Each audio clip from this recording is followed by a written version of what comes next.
Yo! So I went to Japan for about 3 weeks. A year later now, and finally being done with the My Journey to Japan series, I decided to do a little tier list of the various cities I stayed in. Honestly, this isn't gonna be a wacky video with lots of information thrown at you. This is just a little personal moment to reflect on my journey. And if you agree or disagree, let me know in the comments.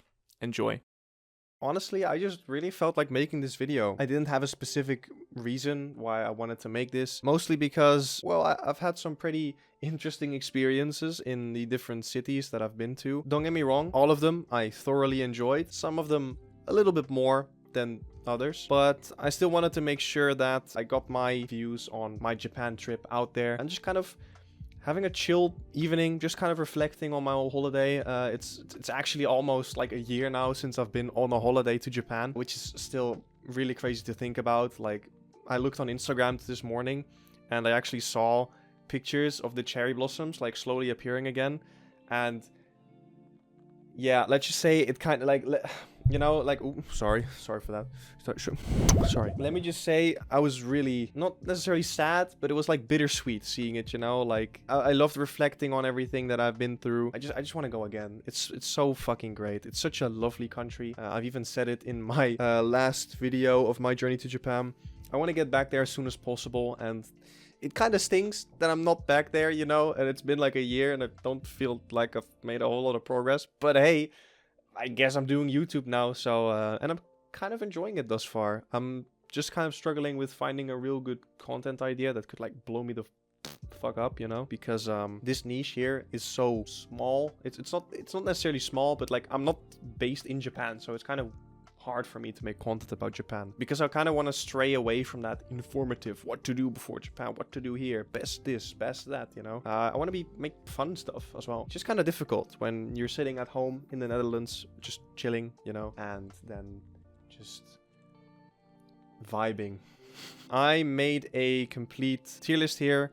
I added a couple of little pictures, all the cities that I've been through. I started in Tokyo, went to Nikko, went to Hakone, then to Kyoto, Hiroshima, Fukuoka, and ended up in Osaka. And, well, let's just go through it chronologically, honestly. First of all, Tokyo. I honestly thought Tokyo was going to be a lot more businessy or something. I don't know. I felt like Osaka was this, like, giant party district, you know, like, or city. And Kyoto was this traditional architecture meets kind of a little bit of modernity, you know. And Tokyo was just the gray businessy type of city. But I really enjoyed Tokyo. There's just so much to do. Plenty that I haven't done yet, even though I've been there for, like, you know, 3 whole days or something. I don't know. I was just there way too short to really experience everything. And I would absolutely love to go back there someday. Like, absolutely. So I do genuinely feel, if I had to rate Tokyo, I think it would be an A.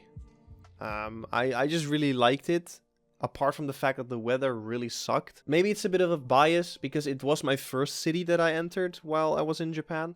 So obviously all the experiences that I got were just so new and shiny and cool, and that definitely helped. But looking back at it, I still think Tokyo is a top tier city that you should definitely visit when you go to Japan. Then we move on to Nikko, and it's like the difference is as night and night and day. Nikko and Tokyo are just so different. It was really crazy to go from that giant metropolis to such a tiny mountain town or city, should I say. But it was really pretty. I really liked it. There was just so much in terms of culture, temples, even like because I was in a ryokan, I could, you know, enjoy some actual Japanese food, like the breakfast and the dinners. But I do have to admit, I had a pretty hard time adjusting to the food because I just like fat stuff. I just like eating my meat and my simple stuff, you know. So having an entire platter full of like all these greens and shrooms and all that, it was kind of tough. I still really wanted to like it, so I really tried my best, but I'm just not used to that cuisine, so it was really difficult for me to kind of, you know, find my way there. But I did notice that when I left and I had my like final breakfast and dinner there, I was kind of getting used to it. And it's just such a different world of flavors exploding in your mouth.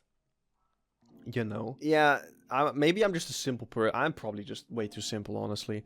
I want to learn more about Japanese cuisine and just all of the food that they have to offer, not just, you know, the beef bowls and the ramens and all that. I want to learn and expand my knowledge further than that. I do feel like I am just more of a city person, so I think I would put Nikko at B, purely because I was also there very short. I feel like I was only there for 1 full day, if I recall correctly. I don't know. It's just after I visited all the shrines and all the temples, I felt like, yeah, that was it, you know, that I saw everything. There's probably plenty more to explore there in the mountains, like hiking and stuff, and there's surrounding areas that I haven't been to. But again, I'm going purely off of what I've experienced. Everything around that is for the possible future. Then we move on to Hakone, and Hakone was also, God, I still remember this view from this ryokan. That was like top views I've ever experienced in my life, honestly. And I really hope to get back there someday. That view was absolutely insane. I feel like if I go back there now, it would be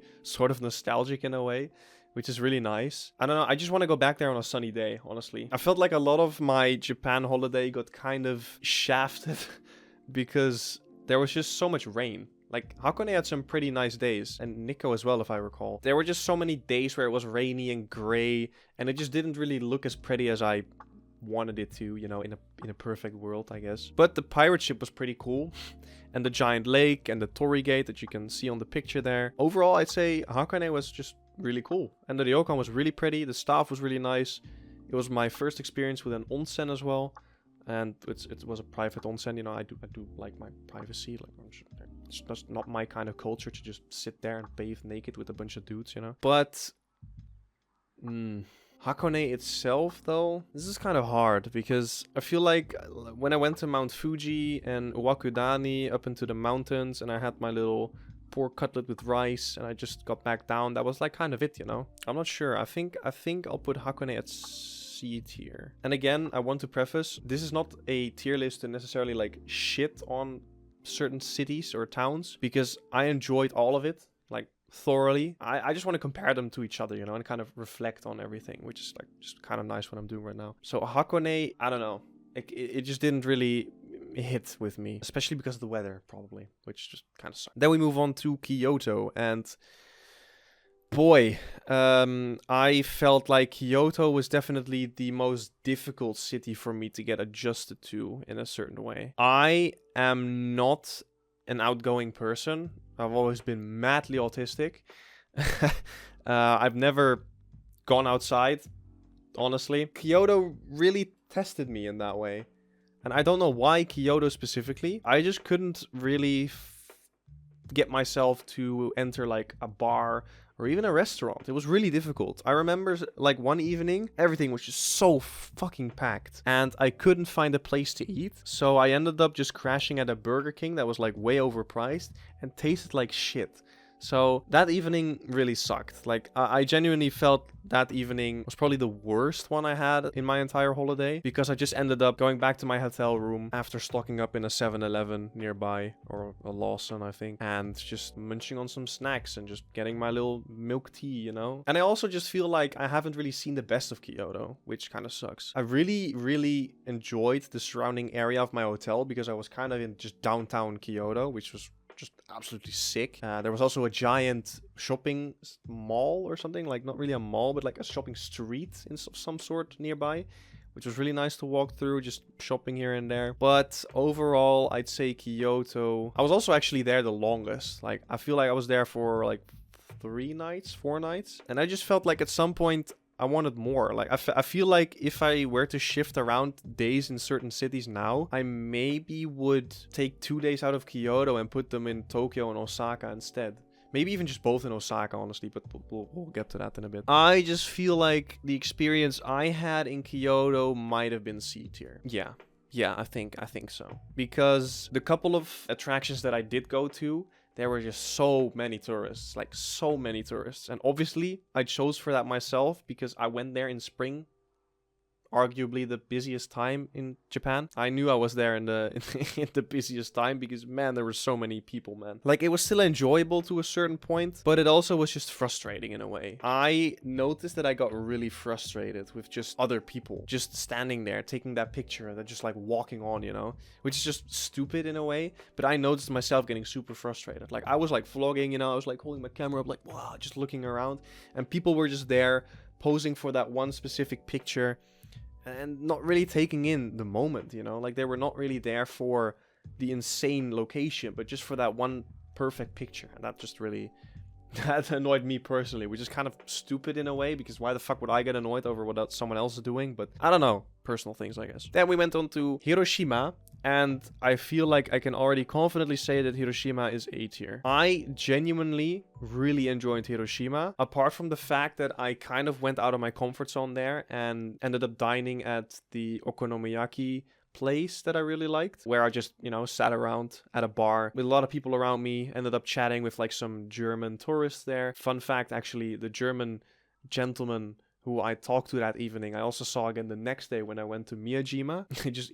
I remember him walking up to me as well, like, and in the most German like English, he just said like, "Hisashiburi," you know, like it's been a long time, you know, or like it's been a while. I don't know, it's just kind of wholesome, just kind of fun. I really noticed that when you go out of your comfort zone to do something fun, you know, you actually might end up enjoying yourself, which is just like stupid to say now, but trust me, I was like all alone there. It was really scary for me to just walk into a random place and sit down to eat. Other people may have a little bit less trouble with, but I, as an introvert, autistic person who's never been outside before, I thought I did pretty well, okay? Apart from that, the atomic bomb dome and just the whole Peace Park, so incredible. Like, absolutely incredible. The food I had there, again, the okonomiyaki and stuff, amazing food. And I'm so sad I only got to stay there for like 2 nights, because I would have loved to explore more. Hiroshima is genuinely like a really underrated city in my opinion. That may be because I don't hear a lot of people talk about it. You kind of hear a lot about it. It's like, oh, it's Hiroshima, you know, like the city, you know, with the atomic bomb, like, oh, apart from Nagasaki, of course.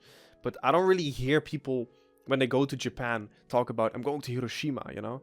Like, it's always like Tokyo, Kyoto, and Osaka. Anything else in between there is just kind of a surprise. Yeah, no, Hiroshima was great. Honestly, just great. Then we went to Fukuoka. I am not gonna lie, I do not remember a whole lot about Fukuoka. Honestly, that might just be my opinion about it. I remember going shopping there, if I'm not mistaken. I did really like the shopping. But apart from that, it was just, I feel like I missed something in Fukuoka. I don't recall if I just purposely didn't do anything crazy there, and if I just went like shopping, arcade, etc. But I just don't really recall a whole lot about Fukuoka. And I did really like the city vibe.